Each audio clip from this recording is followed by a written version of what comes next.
some people carry a silent curse. It's not a wide-open tragedy. It's not a glaring failure. It's worse. It's an abstract loss. Subtle and continuous. The kind of pain that doesn't gain compassion because theoretically, you are fine. Told you you were special. And you believed. And now, as the world turns outside, you can barely get out of bed. There was a time when people looked at you with pride. Teachers, family members, neighbors, everyone pointed at you as if pointing to the future. You were the one correcting your colleagues, who knew the color of the planets, who answered quickly on the tests, who always seemed like a step ahead.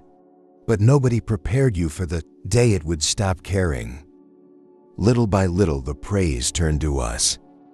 The Bible became comparison, and your entire identity, built on top of being smart, became a prison without bars. How to move forward when all you were is no longer enough. Today you feel something has escaped. It's not just courtesy, it's confusion, frustration, one feeling of being from oneself. Like you betrayed an old promise that never made, but that everyone expected you to comply. And the worst, no one notices you're falling. Because on the outside, you still look functional. In real life, you answer emails, delivery tasks, pay tickets. But inside, there is one question that hammers into silence. How is it possible that I have been so sensitive and feel so lost? Now this question is not just yours. It echoes in the minds of thousands who were bright children, exemplary teen, applied students, and that today, in adult life, are exhausted, no direction, anesthetized. This video is about that, about the emotional failure of those who have always had the images of intelligent, about how early talent becomes a burden when it is not accompanied by an emotional structure, purpose, and freedom. On how society rewards performance and negligence or being, about how the promise of a bright future can turn into an erased present, and mainly, about reversing this cycle without having to keep pretending everything's okay. There is no more elegant prison than that the one made of praise, be called a genius at age 7. Looks like a gift. At 30, reveals whether a sentence, and not because the cloud has disappeared, but because she was sacralized. You couldn't miss, couldn't hesitate, couldn't change my mind. Era, as if the world had written a script for you, and any deviation was interpreted as a disappointment. This is where the perversity of creativity and talent comes in. Innate the narrative that we are told from an early age, that some are born with special gifts, with a privileged mind, with something more, shapes not only the world's view of us, but the way we see each other. And the shape, once solidified, becomes an internal dogma. If I'm smart, I cannot fail. Carol Dweck, Stockholm psychologist, unravel this accurately in your mindset work. It shows how fixed mindset, the belief that our capabilities are immutable, takes us hostage to fear. People with a fixed mindset believe that effort is a bad thing. If you need to make an effort, it's a sign that you're not really good at it. She claims, poorly calibrated praise creates no trust, but panic. The child praised for being intelligent begins to escape challenges, choose the safest way, because failure threatens your identity.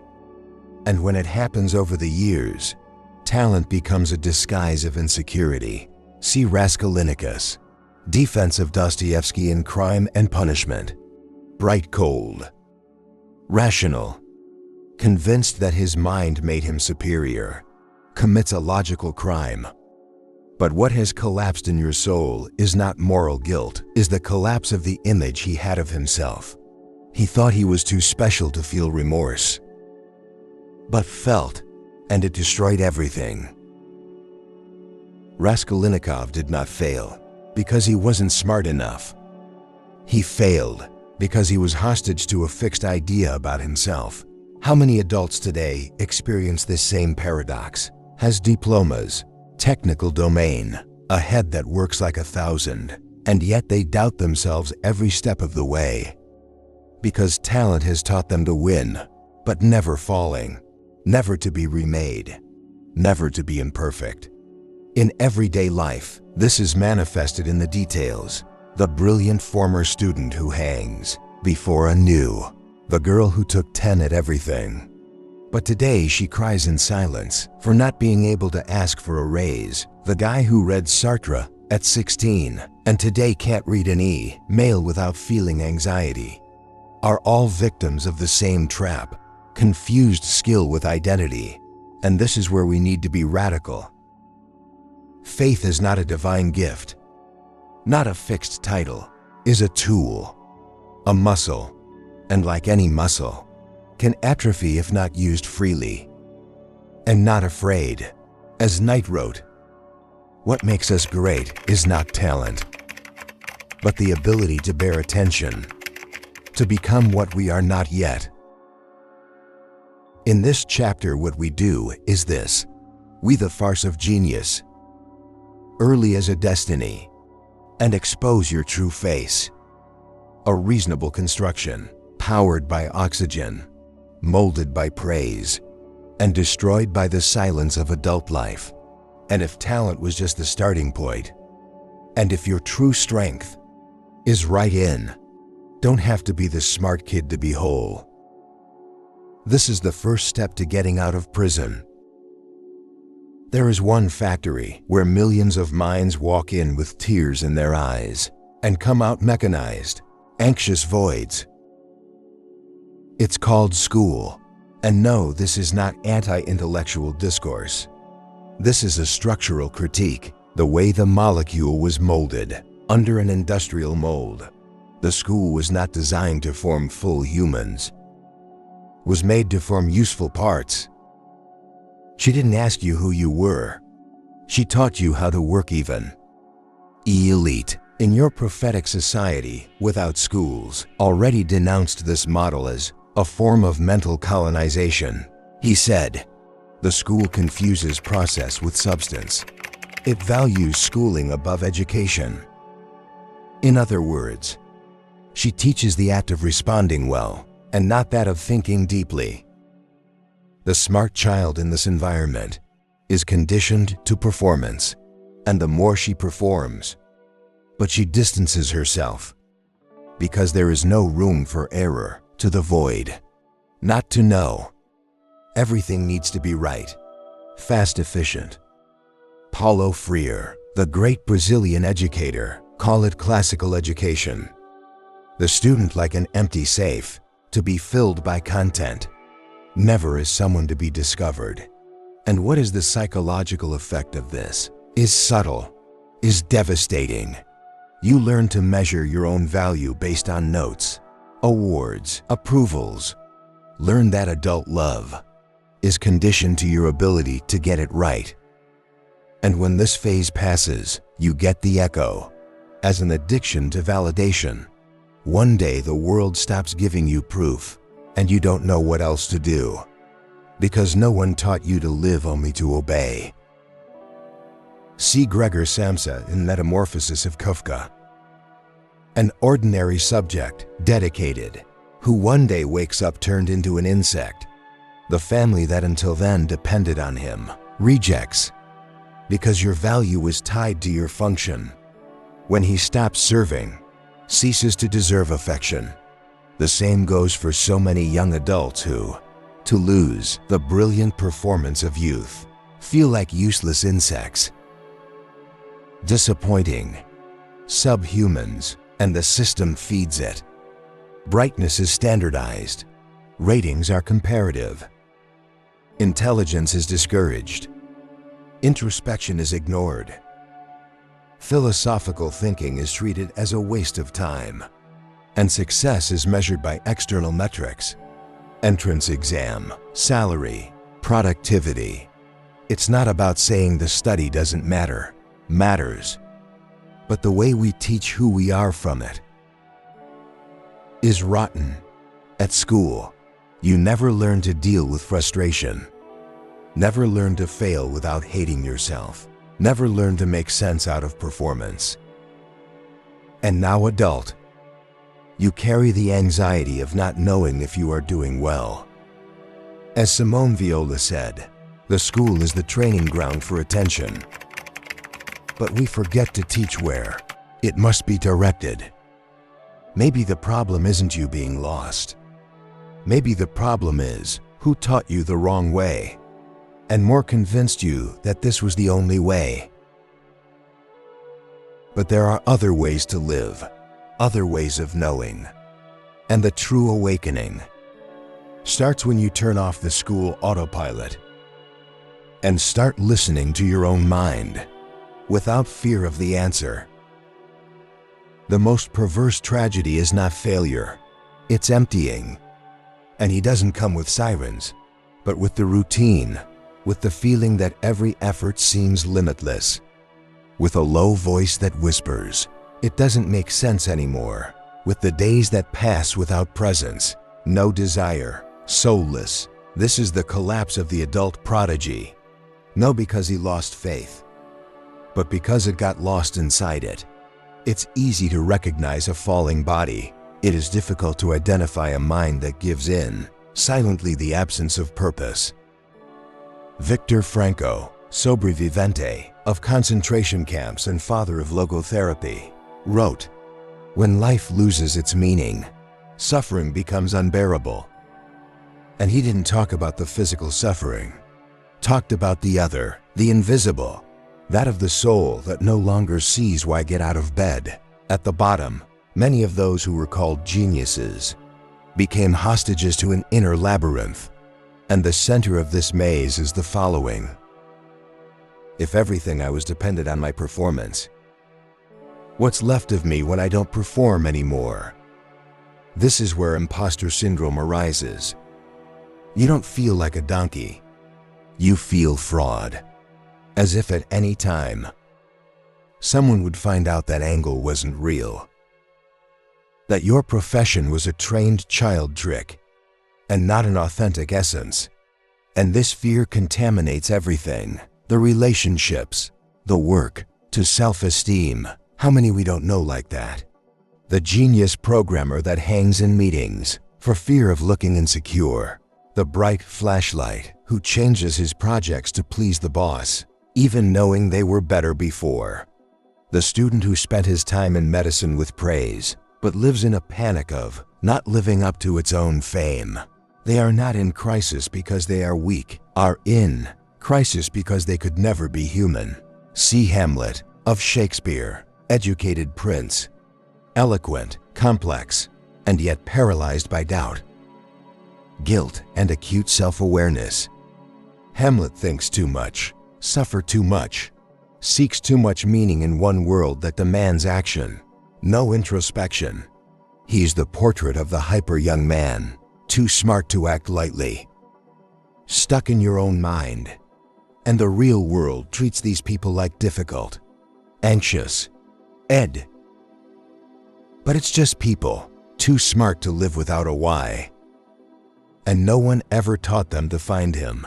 In an attempt to keep the control image, many of these brilliant X's become masters of emotional performance. Smile, deliver, respond, but inside they are exhausted. No to work, but to sustain. A mask is the identity burnout, a non-body breakdown, but the role you play, and that you can't stand representing anymore.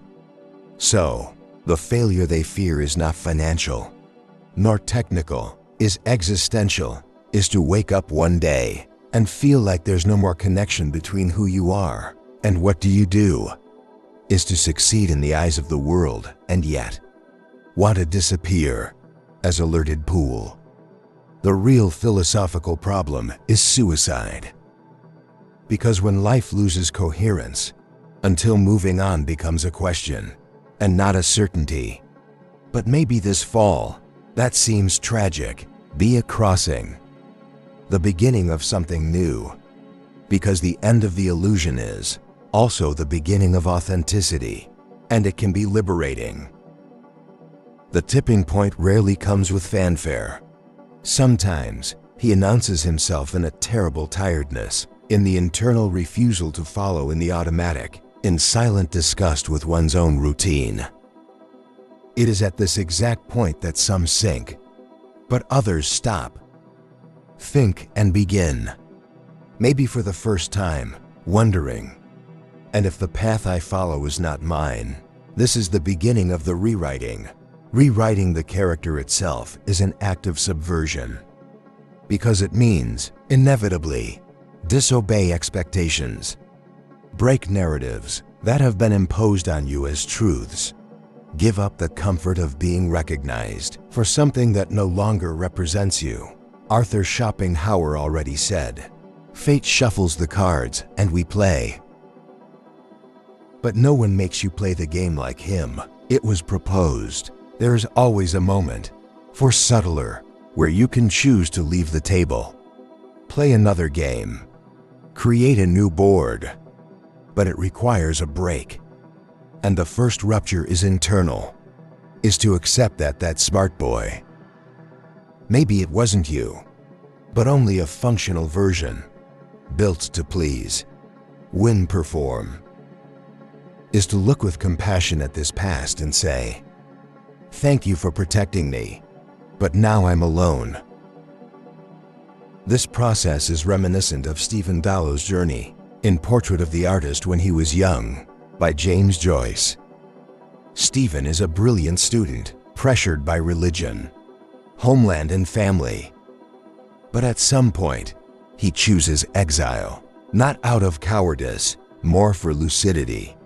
He understands that to be whole, needs to, away from everything they expect from him, and immerse yourself in your own voice. And its rewriting also starts like this, with discomfort, things, and small conscious choices. It's not about letting go of everything or changing your life in the romantic sense. It is about changing the internal logic, besides what you read yourself. Exchange questions. How efficient I am. So, makes sense to me. Exchange the fear of making mistakes for the curiosity to try. Change the angle from smart for the truth of being only human. It is at this point that philosophy finds practice. Epic Stoic ceiling taught. It's not the events that disturb us, but our interpretation of them. And by reinterpreting one's own story, you take back control. Not what happened, but what will that mean from now on? You no longer have to be someone's promise. It can be your presence. And that in a world offs. It is a revolutionary act, because the rencounter with the sense will not come on a new degree, nor in a prestigious position. Come on any afternoon when you do something simple. Write, read, converse, create, and feel again that you are alive. This is the turning point, not because it solves everything, but because it opens the only door that really matters, the of choice. You may not notice, but your mind is trying to survive in an environment for which she wasn't made. Your brain has not evolved to handle notifications, metrics, unattainable expectations, and the productivity cult. It has been molded over thousands of years for something else: connection, meaning, belonging. When that tripod fails, the system collapses. Silent, gradual, more brutal. And here we don't talk about theory. We talk about biology, neuroscience, experimental psychology, real science. Let's get to the facts. When you were the smart kid, his brain was stimulated by predictable rewards, praise, good grades, well-defined expectations. It powered your dopaminergic system, the one responsible for keeping you motivated and in search of goals. But the brain is adaptive. He gets used to. And when the adult world stops offering reinforcements, clear, and starts charging you for continuous performance, No emotional validation. The system goes into deficit. Dopamine plummets. Pleasure disappears. Emptying comes. And then you start to think that the problem is you. But it is not. Is your collapsing limbic system? Is your prefrontal cortex being overloaded with irrelevant decisions and unattainable goals? It's the red cloud that fragments your attention, sabotages your memory, reduces your thickness. Science doesn't just understand your pain. She explains her pain. Lisa Feldman Barrett, one of the greatest neuroscientists today, argues that emotions are not universal, are built. You don't feel something out of nowhere. Your mind builds emotional experiences based on forecasts, context, and definitions. i.e., if you learned early, that is only worth something if it's your mind built an emotional system on top of it. And he now crushes you. But the exit, neuroplasticity, is real. The mind can't even after years of conditioning. But toxic positivity is not enough. Emotional re-education is needed, and change of internal narrative. The science, behavioral, call this emotional memory reconsolidation. When you relive an old event under a new perspective, your brain could rewrite the emotion associated with him. So, therapies such as EMDR, CT, and narrative therapy has gained strength. They don't just listen to you.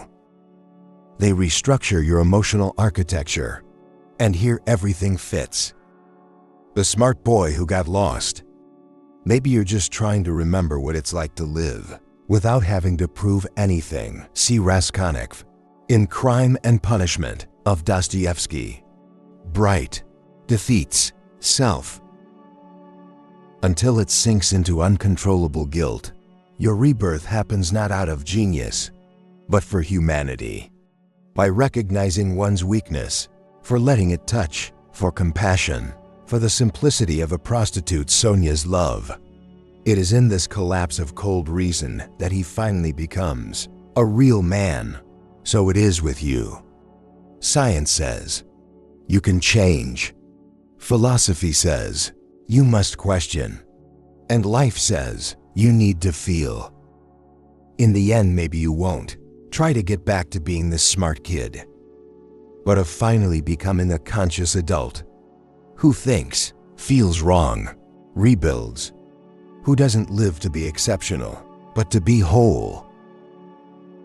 If you got this far, that already says a lot about you. Means you feel too, on some level, this void, this question that doesn't shut up. Where did that smart kid that I was end up? And the simple fact of watching this video, to listen until the end, to be allowed to cross, is already a profound gesture of courage. You already help and vary just for being here. But if in addition, you want to take it one step further, there are real ways to strengthen this space. Our channel is not made by large audiences, nor by millionaire brands. Is made by people who think like you, who feel like you, and that they are trying with seriousness and passion. Turn this silent pain into understanding, voice, and transformation. If you feel that this content has spoken to you, if it touched any wound that no one else had named so clearly, consider becoming a member of the channel. Is more than one support, is one manifesto. By becoming a member, you participate directly in the creation of new videos like this, gain early access, backstage, exclusive content. But more than that, you hold one space deep in a world of superficiality. And if today you cannot commit with the monthly subscription, but I want to thank you somehow, the Super Thanks button is there for that. Every little gesture helps keep this channel alive, independent and honest. Because in the end, it's not about numbers, it's about creating one place where restless minds, hearts, and people who have never felt fully understood, may finally meet. If you feel that this channel speaks your language, support be part of it. We follow together,